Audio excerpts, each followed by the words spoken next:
মহারাজ বলে বিজেপির একজন বিধায়ক এমপি আছেন, যিনি নেতাজিকে নিয়ে কুৎসা এবং উল্টোপাল্টা কথা বলা থামাচ্ছেন না। আজকে এবার দেখলাম একটা তার ভিডিও আমার সামনে এসেছে, বলে কোন নেতাজি। তো এটাতে বাঙালি যেহেতু নেতাজিকে খুব ভালোবাসে, বাঙালি খুবই বিক্ষুব্ধ।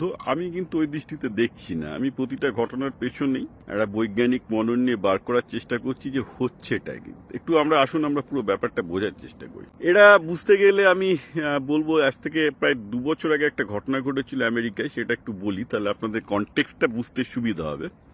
ছেলেটার নাম সৈকত চক্রবর্তী। আজকে সৈকত চক্রবর্তীর নাম আপনারা হয়তো শোনেননি, কিন্তু এই নভেম্বরের পর থেকে শুনবেন। ছেলেটি সম্ভবত প্রথম বাঙালি কংগ্রেসম্যান হতে চলেছে আমেরিকার বুকে, ঠিক আছে, সান ফ্রান্সিসকো থেকে। এওসির আগে ছিল, সেক্রেটারি ছিল।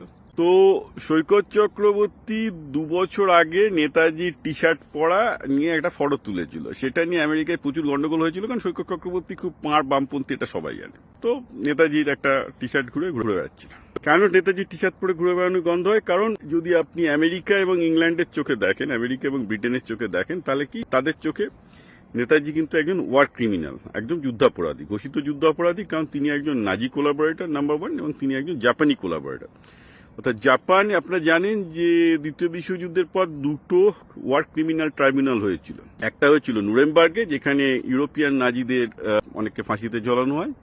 আর নাজি কোলাবোরেটর আর জাপানিজ কোলাবোরেটরদের জন্য বেসিক্যালি হয়েছিল জাপানে টোকিও ট্রায়াল বলে। টোকিও ট্রায়ালে একটা বেসিক্যালি নেটফ্লিক্সে একটা মোস্ট লাইকলি আপনাদের একটা ওয়েব সিরিজ আছে, যেটা ইরফান পাঠান রাধা বিনোদ পালের ভূমিকায় অভিনয় করেছিলেন, তাকে কেন্দ্র করে, ওটা আপনারা দেখতে পারেন। তো এই ক্ষেত্রে সমস্যা হচ্ছে কি, নেতাজি একদিক থেকে নাজি কোলাবোরেটর, অন্যদিক থেকে জাপানি কোলাবোরেটর, রাইট? এবং যার জন্য ইউকে এবং ইউএস এর চোখে উনি কিন্তু যুদ্ধাপরাধী, যাকে শাস্তি দেওয়া যায়নি। এইটি is the clear cut status. অর্থাৎ বাঙালিদের কাছে নেতাজি যতই প্রিয় হোক না কেন, আমেরিকা এবং ইউরোপের চোখে তিনি কিন্তু নাজি এবং জার্মান কোলাবোরেটর। বোধহয় পৃথিবীতে একজনই আছে যিনি 2টো কোলাবোরেটর। আজকে অনন্ত মহারাজেরও ভিডিওটা দেন, সেটাই বলছেন যে উনি তো নাৎসি এবং জাপানিজ কোলাবোরেটর ছিলেন, যুদ্ধ অপরাধী ছিলেন, তিনি আবার নেতা, আবার মহান হলেন কি করে, রাইট? এই কথাটা উনি বলছেন। তো এইবার আসুন আমরা পলিটিক্সটা বুঝি কি হচ্ছে তাহলে। বিজেপি কেনই বা অনন্ত মহারাজকে এরপরও ছাঁটাই করতে পারছে না? ওয়েল, পলিটিক্সটা হচ্ছে, দেখুন বিজেপির পলিটিক্স কি, বিজেপি কি বাঙালি সত্তাকে খুব ভালোবাসে? মনে হয় না।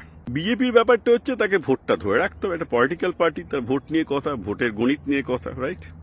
এবং অনন্ত মহারাজ এই যে উত্তরবঙ্গের একটি উপজাতি সম্প্রদায়ের নেতা, বিশেষ রাইট নেতার। তো ঘটনাটা হচ্ছে এই যে একটা জিনিস খেয়াল রাখতে হবে, আমরা বাংলাটাকে, বা সেটা পশ্চিমবঙ্গে হোক বা বাংলাদেশে হোক, বাংলাটাকে আমরা ভাবার চেষ্টা করি যে সবই বাংলাভাষীদের জায়গা। তা তো নয়।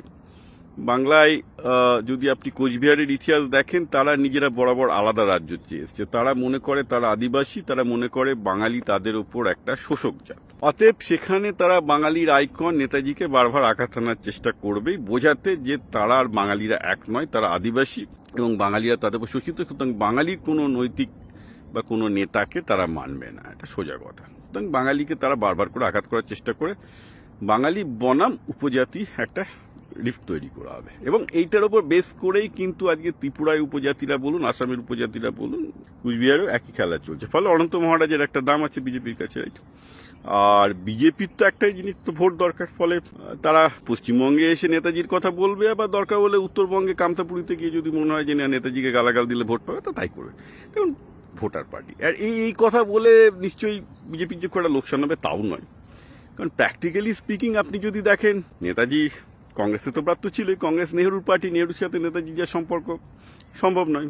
কংগ্রেস বহুদিন আগে নেতাজিকে ত্যাগ করেছিল।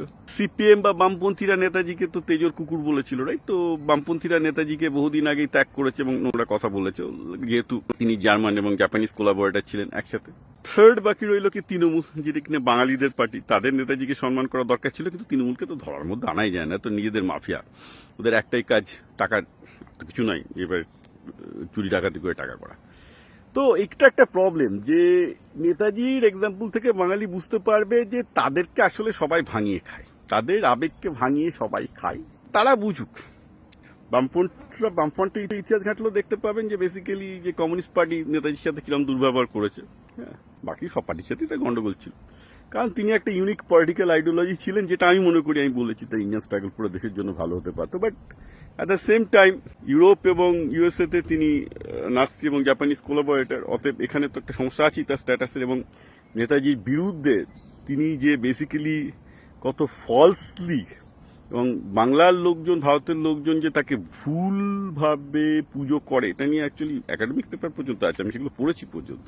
এবং সেখানে বাঙালিদের ভালোবাসা, মানে সেসব পেপার পড়লে তোমরা যা কি করেছেন, ওটা একটা পাগল পাগল টাইপের লোকেরা উল্টোপাল্টা বলে যাচ্ছে। সেই সব লেখা পড়লে একদম আপনাদের মানে নেতাজি সম্বন্ধে যা লেখা আছে না, মানে পড়লে একদম পুরো মাটির সাথে মিশে যাবেন, মানে ইয়েতে যে কি হলো বাবা, কি শিখলাম আর কি শিখছি। এবং এগুলো একাডেমিক পেপার বাইরে প্রফেসরদের লেখা। তো অতএব ব্যাপারটা একটু গোলমেলে আছে। নেতাজিকে জীবদ্দশাতেও কোনো পার্টি অ্যাকচুয়ালি আপন করে নেয়নি। তার মৃত্যুর পর যখন লোকে আস্তে বুঝতে পারছে যে তার আদর্শ কত ঠিক ছিল, তার রাজনৈতিক চেতনা কত ঠিক ছিল, তখন আবার দেখা যাচ্ছে এই ধরনের অপপ্রচার, মানে অপপ্রচার বলাটা ভুল, যে এই ধরনের জিনিস পলিটিক্স চলছে। বিজেপি কি করবে? বিজেপি দেখুন, বিজেপি একটা পার্টি যার কাজ হচ্ছে যে ন্যাশনাল ক্যাপিটালিস্টদের স্বার্থ রক্ষা করা। তারা ভোট চায়, রাইট? ন্যাশনাল ক্যাপিটালিস্টরা বিজেপিকে টাকা দিচ্ছে যাতে বিজেপি সংখ্যাগরিষ্ঠতা মেনটেন করতে পারে, সেটা বিজেপির মেন কাজ, বিজেপির প্রতিটা কর্মীর মেন কাজ।